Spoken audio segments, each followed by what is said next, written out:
제가 학생 시절에 가장 많이 쓰던 필기구는 단연 하얀 볼펜의 모나미 볼펜이었죠. 이 모나미 볼펜은 1963년에 태어나서 한국의 필기구 시장에 큰 획을 그은 그러한 문구입니다. 우리나라에서 가장 많이 쓰인 히트 상품이기도 하죠. 그런데 모나미 볼펜의 정확한 이름을 아십니까? 모나미 153입니다. 왜 153이라는 숫자가 붙었을까요? 이 이름은 모나미 창업주 송삼석 회장이 직접 붙인 것인데, 그가 성경을 읽다가 베드로가 예수님께서 지시하신 대로 순종하여 그물을 던졌더니 그물이 찢어질 정도로 153마리, 153마리의 고기가 잡혔다는 오늘 본문 요한복음 21장에서 얻은 영감에서 온 것이랍니다. 그래서 모나미 153이라고 이름했고, 역시 그 믿음대로 최고의 히트를 쳤던 그런 상품인 것이죠. 여러분, 성경을 읽으십시오. 거기에 생명의 길이 있고 영혼의 길이 있으며 축복의 길이 있고 사업의 길이 있고 아이템의 길이 있고 내 삶의 모든 길이 거기에 있습니다. 도대체 성경과 내 삶의 현장, 내 직업과 무슨 상관이 있을까 싶지만 성경은 분명히 증언합니다. 지혜의 근본은 여호와를 경외하는 것이니라. 그러니 지혜의 근본, 여호와를 경외하는 길이 기록된 성경을 많이 읽으면 삶의 지혜, 번뜩이는 그것들을 얼마나 많이 찾을 수 있겠습니까? 부디 성경 속에서 여러분 삶의 현장에 필요한 모든 축복의 길들을 꼭 찾으시기를 축원합니다. 예수님의 제자들이 디베랴 호숫가에 모였습니다. 디베랴 호수가 어딘가 하면 갈릴리 호수의 다른 이름입니다. 이 디베랴 호수에 7 제자들이 찾아옵니다. 시몬 베드로, 디두모라 하는 도마, 나다나엘, 세베대의 두 아들 야고보와 요한, 그리고 다른 2 제자라고 했는데 아마도 안드레와 빌립이라고 추측이 됩니다. 왜냐하면 안드레는 시몬 베드로의 형제이고요, 베드로를 예수님께 인도한 사람이고, 빌립 역시 나다나엘을 예수님께 인도한 절친이기에 그러합니다. 게다가 이 제자들은 이미 요한복음서에서 독특한 사연으로 소개된 사람들이라는 겁니다. 시몬 베드로, 우리가 다 아는 바이고, 도마, 예수님께서 나사로가 죽었다는 소식을 들으시고 비록 위험한 지역이지만 그래도 그것으로 다시 가자라고 하실 때 우리도 주와 함께 죽으러 가자라고 용감히 나섰을 뿐만 아니라 요한복음 14장 5절에서는 주여 어디로 가시는지 우리가 알지 못하거늘 그 길을 어찌 알겠습니까? 라고 좀 헷갈렸던 이이며, 바로 전장 요한복음 20장에서는 예수님의 부활 소식을 전해 듣고서도 믿지 못하겠다고, 내 눈으로 보기 전엔 절대로 믿을 수 없다라고 버티다가 결국은 부활하신 주님 앞에서 나의 주님이시여 나의 하나님이십니다 라는 고백을 했던 인물입니다. 나다나엘, 보라, 이는 참으로 이스라엘 사람이라, 그 속에 간사한 것이 없도다 라고 예수님의 칭찬과 인정을 받고 제자가 된 유일한 사람입니다. 이들에 관한 이러한 이야기는 공관복음서에는, 즉 마태, 마가, 누가복음서에는 기록이 나오지 않습니다. 다만 요한복음서에서만 이 내용들이 기록되어 있습니다. 자, 이들은 왜 여기에 와 있을까요? 고향이라서? 아닙니다. 그들은 이미 예루살렘에서 부활하신 예수님을 만났고 그 예수님께서 갈릴리에서 다시 만나자라고 하셨기에 이곳에 찾아온 것입니다. 그러니까 말씀에 순종하여 갈릴리에 모였습니다. 그런데 갈릴리에서 만나자고 하신 예수님이 오시지를 않습니다. 느려 터진 자기들은 벌써 와 있는데 시공간을 이미 초월하신 능력과 영광에 부활하신 주님은 나타나시지는 않습니다. 얼마의 시간이 흘러갔는지는 잘 모르겠지만 이들의 모습을 가만히 보니까 상당히 초조해하는 모습입니다. 그 초조함을 견디지 못해 역시 성격이 급한 베드로가 튀어나갑니다. 나는 물고기 잡으러 가겠다. 그러자 모두들 기다렸다는 듯이 나도 하며 따라 나섭니다. 물고기 잡는 것은 이들에게는 왕년의 직업 아니었던가요? 갈릴리 호수에서 물고기 잡는 것은 대부분 밤에 이루어졌기에 아마도 밤중에 이들은 배를 타고 나갔을 겁니다. 여기서 이 요한복음의 저자, 이 본문을 기록한 저자 요한은 의미심장한 단어를 하나 쓰고 있습니다. 3절에서 배에 올랐다라고 하는데 원문 성경에는 그 배 앞에 정관사가 하나 붙어 있습니다. 우리식으로 말하면 그냥 배에 올랐다가 아니라 그 배에 올랐다라고 합니다. 뭔가를 구체적으로 지칭하는 배입니다. 이게 어떤 배일까요? 궁금하시죠? 잠시 기다리십시오. 그들은 밤새 그물질을 했으나 아무것도 잡지를 못했습니다. 그리고 날이 새어갈 때에 어떤 사람이 호숫가에 나타나서는 외칩니다. 얘들아, 너에게 고기가 있느냐? 이 사람이 누구입니까? 예수님이시죠. 그런데 왜 제자들은 이 사람이 예수님이신 것을 몰랐을까요? 어떤 이는 제자들의 영안이 그만큼 감겼기 때문이라고 하는데 정말 그럴까요? 그때의 상황을 살펴봅니다. 시간 새벽녘입니다. 돈 트기 전이죠. 사물이 분명히 보이지 않습니다. 서로 간의 거리는 얼마? 8절에 보면 한 50칸쯤 되었다라고 하는데 원문 성경에는 정확하게 200페퀴스, 즉 200규빗으로 약 90m쯤 된다고 기록합니다. 90m, 이 거리는 얼굴을 알아보긴 힘든 거리지만은 음성은 들을 수 있는 거리입니다. 90m 떨어진 곳에 있는 이가 뭐라고 외칩니까? 얘들아! 이 호칭은 파이디아라고 하는 헬라어를 쓴 건데 어린아이들에게 다정다감하게 부르는 호칭이랍니다. 일반적으로 어른들에게는 이렇게 부르지 않습니다. 더군다나 평상시 예수님께서 제자들을 부르실 때는 이 단어를 전혀 쓰지 않으셨습니다. 대신 테크니아라고 하는 호칭을 쓰십니다. 테크니아라고 하는 호칭은 우리 성경에서는 소자들아, 작은 자들아 이렇게 번역이 되어 있습니다. 그러니까 어슴푸레한 새벽녘 90m 떨어진 호숫가에서 어떤 남자가 자기들을 향해서 생소한 호칭, 어린애들 부르듯이 얘들아 너희에게 고기가 있느냐라고 물어봅니다. 이런 필경, 부잣집 또는 세도가 집 사람이 새벽녘에 싱싱한 고기를 사러 나온 것으로 보입니다. 제자들이 없다라고 하자 그 사람이 말하기를 그물을 배 오른편에 던지라 그러면 잡으리라 합니다. 당시 고기잡이 배에 있는 사람들은 잘 모르지만은 육지에 있는 사람이 볼 때 고기떼가 지나가는 것을 종종 보게 된다고 합니다. 그래서 아마도 고기 사러 나온 저 사람이 지금 자기들 배 근처로 고기떼가 지나가는 것을 보고 그러는가 보다 하여서 그리로 그물을 던졌더니 고기가 너무 많이 잡혀서 들어 올릴 수가 없을 정도였습니다.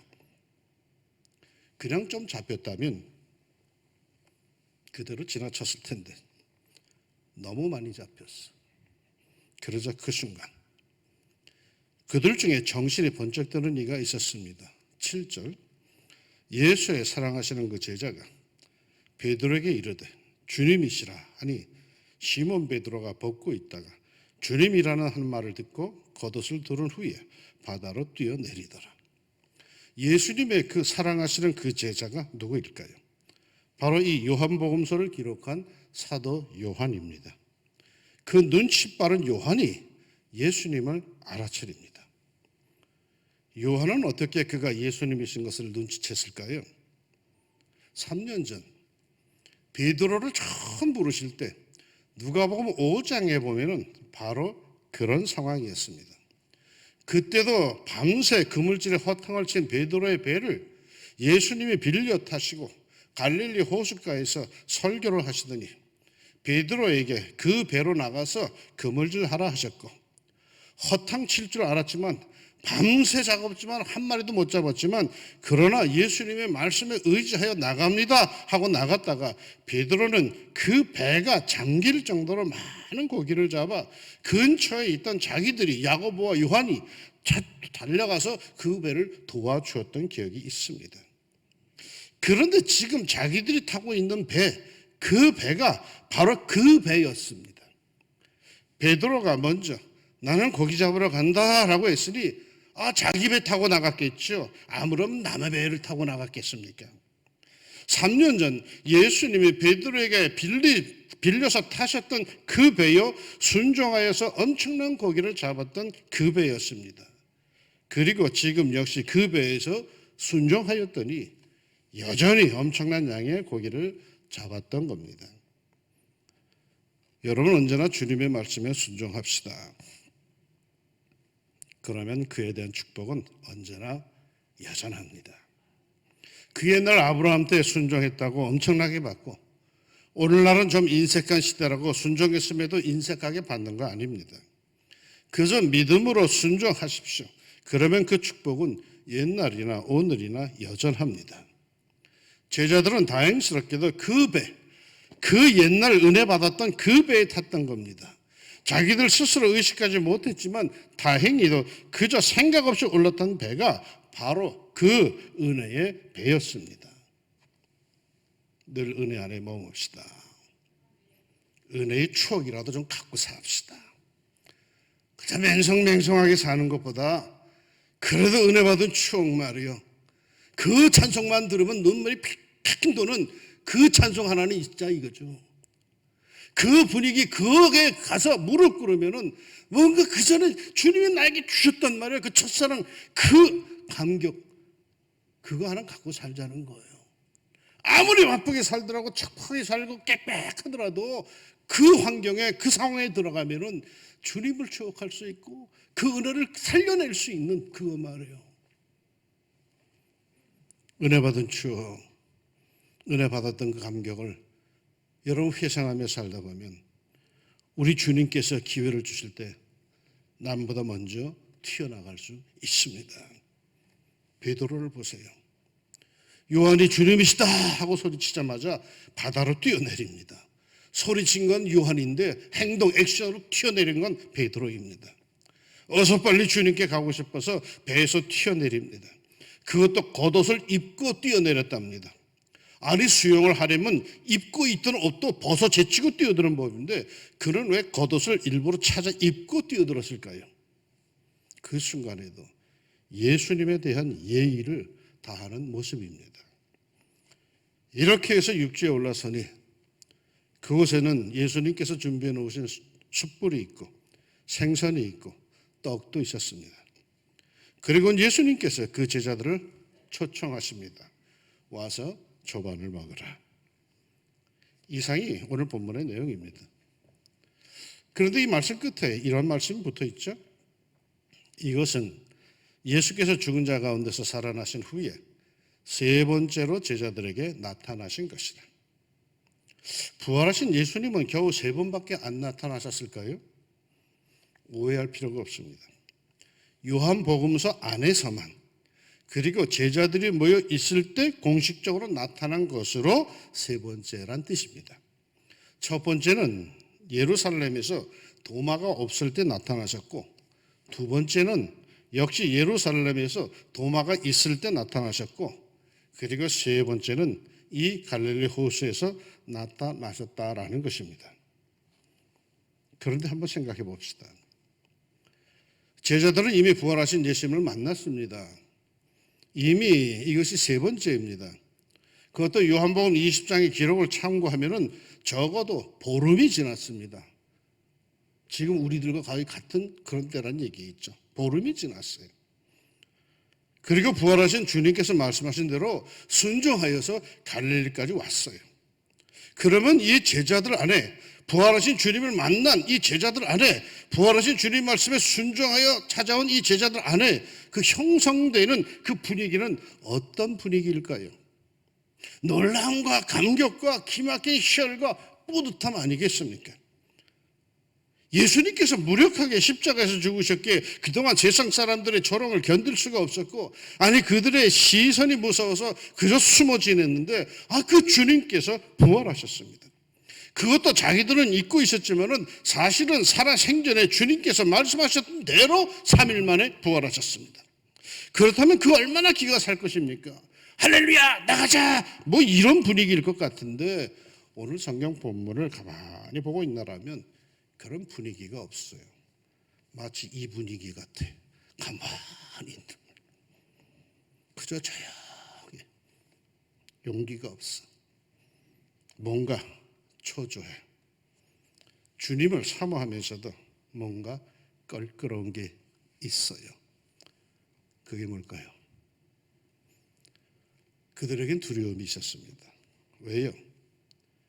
자기들의 죄가 있기에, 잘못한 게 있기에 말이에요. 예수님을 위해서 목숨까지 바치겠다고 맹세했던 사람들이에요. 그럼에도 두서너 시간도 못 되어서 예수님을 원수들에게 버려두고 그저 살기만 살겠다고 다 도망가 버린 사람들이에요. 예수님께서 외롭게 숨을 거두는 그 십자가 현장에 얼씬도 못하고 두려움 속에 깊숙한 은신처에 숨어 있었던 사람들이에요. 예수님의 시신을 십자가에 내려야 하는데도 할 제자들이 없어서 여인들과 그동안 뒤처져 있던 그야말로 삼류 제자라고 여기던 이들이 나서야 할 정도로 그들은 예수님을 버리고 도망갔던 사람들이에요. 예수님이 부활하셨다고? 에이 그럴 리가 하면서 부활의 소식이 전해졌음에도 불구하고 확인조차 하지 않고 도리어 반신반의했던 사람들이에요. 그런데 이제 예수님이 정말 부활하셔서 살아계시니 게다가 갈릴리에서 만나자고까지 하셨으니 그들의 당혹감이야 이루 말할 수가 없습니다. 갈릴리까지 오긴 왔는데 그들의 마음 안에 자리 잡은 그 두려움은 지울 수가 없습니다. 자기의 죄들이 뚜렷하기에 그들은 부활하신 예수님이 기쁘면서도 한편으로는 두렵습니다. 여러분 죄가 있는 사람은요 어렵습니다. 남은 몰라도 자기 자신은 잘 알고 있는 죄가 있는 사람은 예수님을 기다리면서도 사실은 두렵습니다. 죄는 하나님과 우리를 갈라놓습니다. 아무리 예수님을 사랑한다 할지라도 내 안에 죄가 있을 때 그 죄는 나를 어둠으로 몰아가지 빛 가운데로 인도하지 않습니다. 죄를 해결하십시오. 두려움을 해결하십시오. 어떻게 해결할 것입니까? 결론은 분명합니다. 예수를 믿으세요.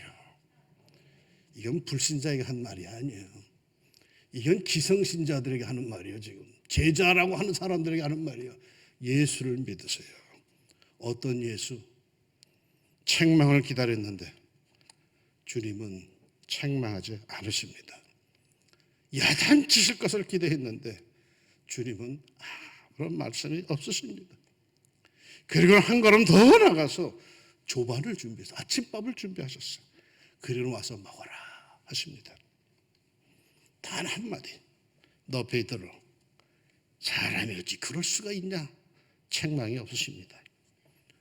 야 도마 나와 함께 죽으러 가자라고 하더니 아니 나를 의심해 인간아 너 왜 그러냐? 야단이 없으십니다. 나다나엘 내가 널 진실한 사람이라고까지 했는데 진실 질린다 질려. 실망이 없으십니다. 그리고 그저 아침밥을 챙겨주십니다. 밤새 지쳐버린 그들을 위해서 밥상을 차려주시고 와서 밥 먹으라 하십니다. 우리가 이 세상 살아가며 이 예수님의 사랑을 믿지 못한다면 결코 우리는 이 세상에서 성공할 수가 없어요. 헤아릴 수 없는 이 깊고도 넓은 주님의 사랑을 제대로 알지 못한다면 우리는 이 세상에서 일어설 수가 없어요.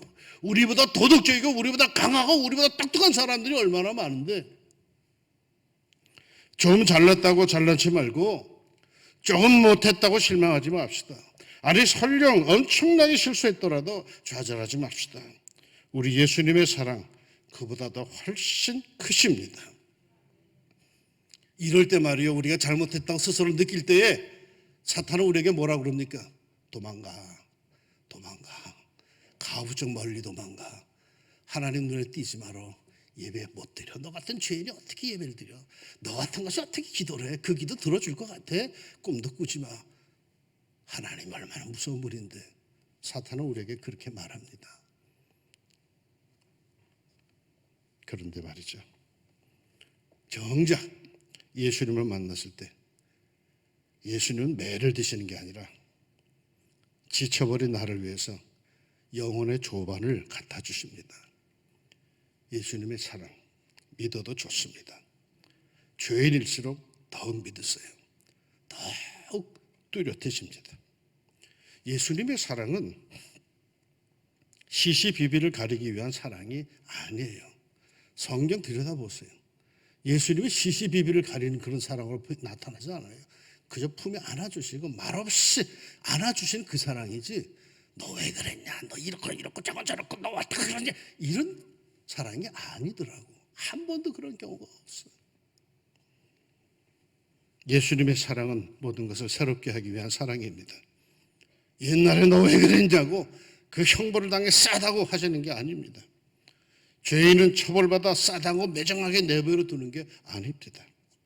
예수님의 사랑은 그 어떠한 죄인일지라도 부드럽게 다가와 말씀으로 은혜를 주시며 새로운 힘을 더하여 주시는, 덮어주시되 스스로 결단할 수 있게 하시는 그런 사랑이십니다. 이 사랑에 여러분 제자들은 일어선 겁니다. 부활하신 주님을 만나고 일어선 게 아니에요. 주의 제자들이 부활하신 주님의 그 깊은 사랑 안에 그들은 일어선 겁니다. 그러게 오늘 본문 뒤부터 비로소 제자들은 서로 웃고 예수님께 기대며 밝은 분위기로 돌아섭니다. 이 사랑이 여러분에게도 충만하기를 소망합니다. 이해할 수 없는 큰 주님의 사랑을 믿으시기를 바랍니다. 이 크고도 깊은 사랑이 그 할 말 없는, 얼굴도 들 수 없는 제자들을 향해서 와서 조반을 먹어라 하는 말씀으로 나타납니다. 조반, 아침밥, 어두운 밤을 보내고 대하는 첫 번째 식사이죠. 밤새 고민하고 아파하고 힘들었던 사람들에게 새 힘을 주는 식사이죠. 부활절 후에 제자들 부활하신 예수를 만났음에도 아직도 일어서지 못하고 있습니다. 그런데 그날 예수님께서 마련해 주신 사랑의 식탁을 통해서 그들은 비로소 일어섭니다. 사랑하는 여러분, 반드시 기억합시다. 예수님의 사랑은 내가 생각하는 것보다 훨씬 더 엄청나고 크다는 것. 그리고 그 사랑의 예수님은 이런 날을 굳게 세우기 위해서 아침밥 조반을 준비하신다는 사실. 와서 밥 먹어라. 밥 먹고 우리 힘내자. 예수님께서 이렇게 초대하십니다. 이 예수님의 사랑에 힘을 내어 기쁘게 일어나 우리 성도로서 우리 할 일 다해 갑시다. 꼭 그리 되시기를 주의 이름으로 축원합니다. 사랑하는 주님, 주님이 부활하셨다고 말은 들었는데 그 주님을 막상 대하려니까 제가 한 짓들이 생각이 납니다. 주님이 얼마나 나에게 실망하셨을까 생각이 듭니다. 그렇게까지 말씀해 주셨는데, 큰 소리도 쳤는데 주님의 기대에 져버리고 무너졌던 추한 나의 모습들을 생각하며 쭈뼛쭈뼛한 저희들입니다. 그런데 주님께서 찾아와 주시고 만나 주시고, 그를 한 번도 너 왜 그랬어? 야단치지 아니하시고 밥 먹어라. 힘내자. 우리 다시 시작하자. 주님께서 우리에게 부활의 새 생명의 역사와 권세로 새 출발할 수 있도록 격려하시다는 주의 말씀을 오늘 저희가 받습니다. 사랑하는 주님, 이제 우리들의 삶도 이 역사가 시작되게 하여 주시사. 연약하고 걱정하고 근심하고 두려워하고 늘 무너졌던 우리의 삶이 여기서 끝나게 해주시고, 이제는 주님이 주신 아침밥 먹고 힘 얻어서 예수의 사람으로서 용기 있게 이 세상을 이겨가게 하옵소서. 이 왕중 성도들을 기억하시고 붙잡아 주시고 날마다 일용할 양식으로 주님 축복하여 주옵소서. 예수님의 이름으로 기도합니다. 아멘.